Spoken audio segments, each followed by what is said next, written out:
दोस्तों, मेरा नाम है भालू दादा और मैं जा रहा हूँ एवरेस्ट बेस कैंप जो कि नेपाल में है। बस उसी की पैकिंग चली है। तो एबीसी करने के लिए सबसे पहले मैं आ गया था नेपाल बॉर्डर, जहाँ से मैंने बस पकड़ी काठमांडू के लिए। और काठमांडू आकर लुट गया भाई 100 के 150 नेपाली रुपए। अगर ये बॉर्डर पे चेंज कराते तो इन्हें 100 के 160 नेपाली रुपए मिलते। और अभी मैं आया हूँ मोबाइल की शॉप पे और यहाँ पे एनसेल की सिम 600 में ले रहा हूँ। पासपोर्ट आइडेंटिफिकेशन के लिए दिया है। इंडिया से तो मैं सब कुछ लेके चला था, पर मैंने जूते यहाँ था मेल काठमांडू से खरीद लिए हैं। सिर्फ 1000 के यूनिस्टार के जूते। बोंगाबू बस स्टैंड काठमांडू से मैंने सल्लेरी के लिए कैब पकड़ी और वहाँ रास्ता क्या शानदार था।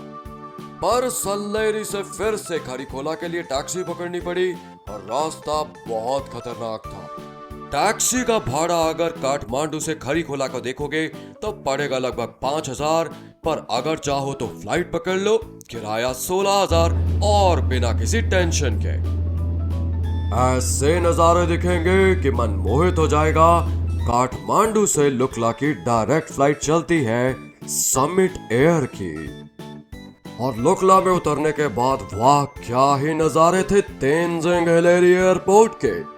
उसके बाद हम चले आगे फाकडेंग के लिए और फाकडेंग जाते जाते देखो भाई क्या एकदम मस्त पहाड़ी के नजारे हैं। देखो एकदम कितने बड़े बड़े पहाड़। ये ट्रैकिंग का रास्ता तो किसी का भी मन मोह लेगा। ऐसे नजारे। फाकडेंग जाते समय लोकल लोग दिखना शुरू हो गए थे और भाई क्या ही वेशभूषा थी उनकी, एकदम पारंपरिक। और थोड़ा आगे जाने के बाद जब हम पहुंचे खुमजुंग, अरे बाप रे बाप क्या ही स्तूपा था। एकदम शांत, एकदम सीरीन। आसपास गांव के लोग काम करते हुए मजा ही आ गया। रात का सफर खत्म हुआ थोक डाडा में, जहां पता चला कि भाई मोबाइल चार्जिंग के लिए भी पैसे देने पड़ेंगे। अगली सुबह हम निकले थोक डाडा से नामचे के लिए और दादी अम्मा की ये चाय ने मुझे बिल्कुल एनर्जाइज कर दिया। उसके बाद हम चढ़ने लगे ये चढ़ाई और उसको देखकर मेरी कमर अकड़ गई, पर जैसे तैसे करके हम पहुंचे अपने आगे टोक टोक के चेक पोस्ट पर। तो भैया ये बात जरूर याद रखना कि आपके 2 परमिट बनेंगे। एक ट्रैकिंग परमिट बनेगा टोक टोक में और एक परमिट बनेगा सागरमाथा नेशनल पार्क की एंट्रेंस पे।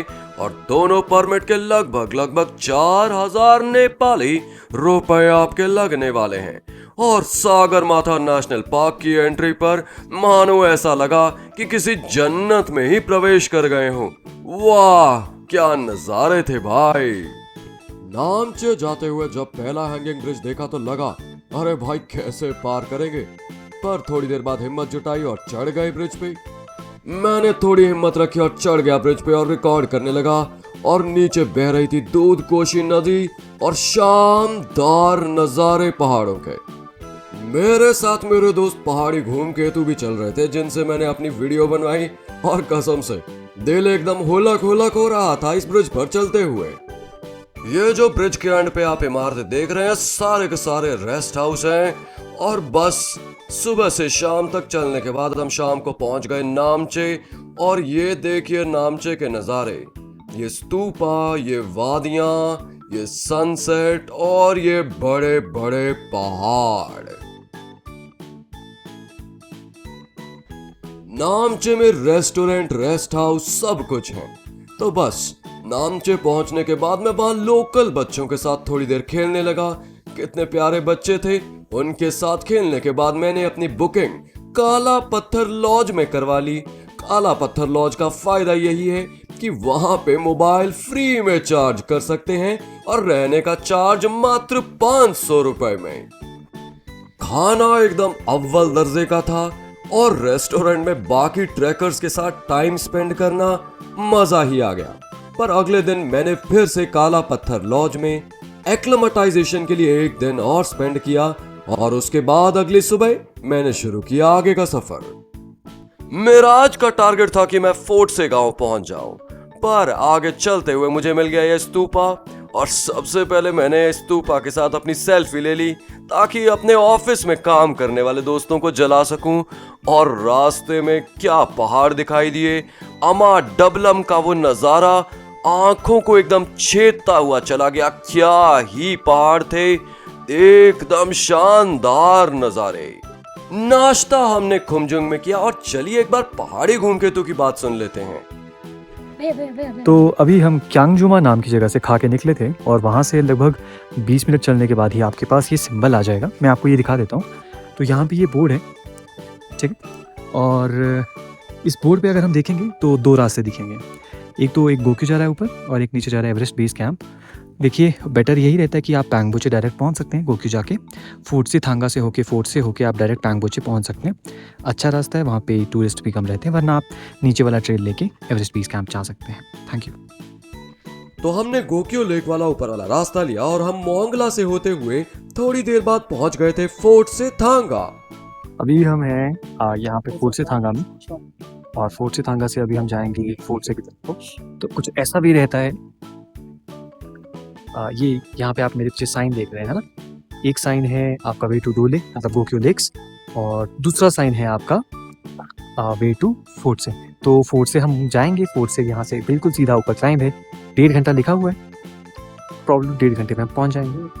तो फोर्ट से थांगा से चढ़ने के बाद हम पहुंच चुके थे फोर्ट से गांव, और हमने वहां पे फोर्ट से गांव में स्टे लिया। और अगली सुबह जब हम फोर्ट से गांव से निकले तो वाह, एंगबोचे मोनास्ट्री बिल्कुल सामने दिखाई दे रही थी।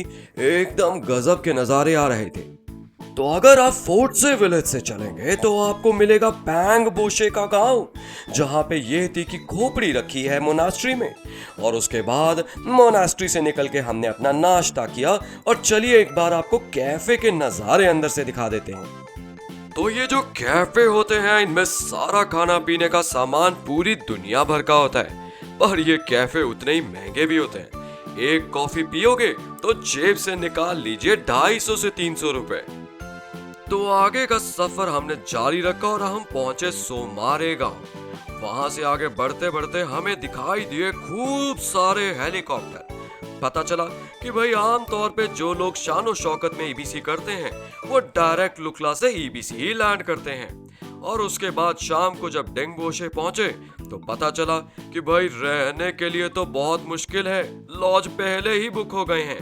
पर जैसे तैसे करके एक लॉज मिला, वहां दाल भात खाया और अगले सुबह निकले आगे लोबूचे के लिए। हेलो गाइज, तो अभी हम पहुंचे हैं लोबूचे में। थोड़ा से आपको आसपास के नज़ारे दिखा देते हैं लोबूचे के। ये तो पीक्स तो हैं ये, एंड ये हैं लोबूचे के गेस्ट हाउसेस।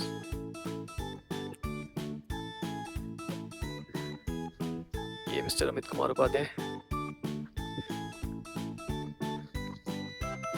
और ये थोड़ा सा बैकड्रॉप थोड़े से और, ठीक है। और हम अपने दोस्तों से भी मिलाते हैं घोड़े जी से। तो ये घोड़े जी जो हैं ये यहाँ से लोगों को भी ले जाते हैं, सामान को भी ले जाते हैं। At present we are at, don't know the height, but काफी ऊंचा है लोबूचे। लोबूचे पहुंचते ही हालत एकदम टाइट हो गई। एएमएस ने हिट कर दिया और ऐसा लगा मतलब आगे जा ही नहीं सकते। नाक से भी खून बह निकला। पर एक आदमी ने कहा, भाई ये तो सही सिग्नल है, नाक से खून निकल गया मतलब आप एडजस्ट हो गए। दोस्तों, अब हम आ गए हैं गोरखशेप में। आपको एक बार गोरखशेप के नज़ारे दिखा देते हैं।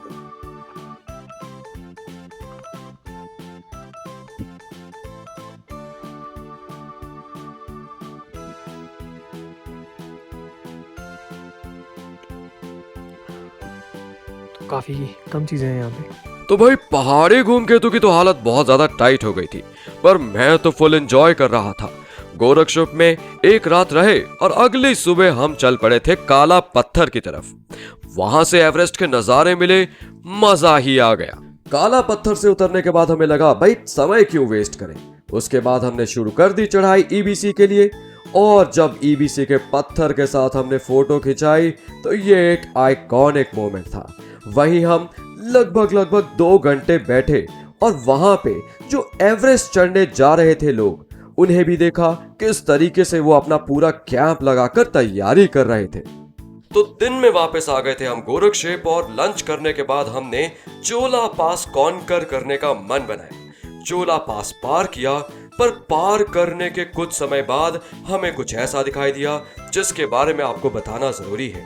देखिए, ये सफर खतरनाक भी हो सकता है और हमें वहां स्ट्रेचर पे दिखाई दिया एक बीमार युवक एएमएस से पीड़ित। नमस्कार दोस्तों, मैं भालू दादा डायरेक्टली बात कर रहा हूँ आपसे गोकियो लेक्स के पास से और यहाँ एंजॉय कर रहे हैं दाल भात। रास्ते में वैसे तो पानी भरने के कई सोर्स आएंगे, पर बोतल आपको बार बार खरीदनी पड़ेगी। तो भाई, गोकियो लेक एकदम शानदार जगह थी। नीला पानी, एकदम नीला आसमान, और वहां पे ट्रैकर लोगों के साथ हमारी बातचीत भी काफी हुई। और उसके बाद आराम से चट्टान पे बैठ के मैंने लेमन टी पी। उसके बाद हमने अगले दिन शुरुआत की अपनी वहीं गोकियो से, और हम पहुंच गए नामचे और वहां से लुकला। हम लुकला में हैं और यहाँ पे आप देख सकते हैं लुकला का गेट है।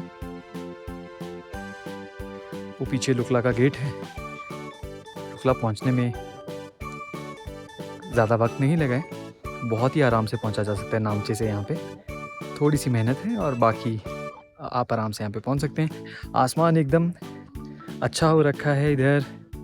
एंड ये है एक ऑफिस। यहाँ पे आपको आपकी म्यूनिसिपैलिटी की टिकट जो आपने ली थी वो आपको वापस करनी होती है। होंठ मेरे फट चुके हैं जी। तो कुल मिला के एक्सपीरियंस काफ़ी बहुत अच्छा रहा एवरेस्ट बेस कैंप का। तो चलिए चलते हैं गेट के अंदर और आपको फाइनल जो हमारा फ्लाइट है लुकला से रामेछाप का, उसकी झलकियाँ आपको दिखाएंगे। तो भाई, रात का स्टे हमने लुकला में किया और जितने भी हमारे साथ में ट्रैकर थे सारी रात किस्से चलते रहे, कहानियां चलती रही। और अगली सुबह पास में ही हमें लुकला का एयरपोर्ट दिखाई दिया और एकदम छोटी सी स्ट्रिप। न जाने बड़े बड़े एरोप्लेन इस पहाड़ पे कैसे उतरते होंगे। और देखिए, अभी मैं आपको जो नज़ारा दिखा रहा हूँ, ये जो फ्लाइट है आपकी सीता एयरवेज की, देखिए ये कैसे पहाड़ के ऊपर से अभी आपके लुकला के एयर स्ट्रिप पे आने वाली है। देखिए दूर से ये छोटी सी फ्लाइट जो आपको आती दिखाई दे रही है, पास में आके देखिए कितनी बड़ी हो गई। पर अगर आप ध्यान से देखेंगे तो पाएंगे है तो ये खिलौने वाले एयरप्लेन्स। तो लुकला का सिस्टम एकदम बस स्टेशन की तरह है। आपकी फ्लाइट भले ही 11-12 बजे की हो, सुबह 6 बजे पहुंच जाओ और फ्लाइट में बैठ जाओ जो मिल रही हो। और उसके बाद हम फ्लाइट में बैठे और यहीं हमारे एबीसी के सफर का समाप्ति हुआ और हम उसके बाद वहां से गए काठमांडू। तो भाई, अगर काठमांडू जाएं तो अपनी जर्नी का एंड पशुपतिनाथ टेम्पल से जरूर करें। तो ये जो टेम्पल आप देख रहे हैं, ये जो नज़ारे आप देख रहे हैं, ये पशुपतिनाथ टेम्पल के ही हैं। ये वहाँ की लोकल जनता, ये वहाँ का लोकल रहन सहन। और देखिए, जो इंडियन मंदिर हैं उनसे तो भीड़ काफी ज्यादा मात्रा में कम है। तो ये था पशुपतिनाथ का नज़ारा। और यहीं पे जो बागमती नदी है, वहाँ के पास बैठकर आप आराम से मेडिटेशन भी कर सकते हैं। और अगर आप चाहें तो आप बौद्धनाथ स्तूपा भी काठमांडू में देख सकते हैं। काठमांडू तो अपने में ही एक अलग ही दुनिया है। और इसी के साथ हमारा एबीसी का सफर समाप्त होता है। तो जो घूमे वही पहाड़ी दोस्तों। जय हिंद, जय भारत दोस्तों।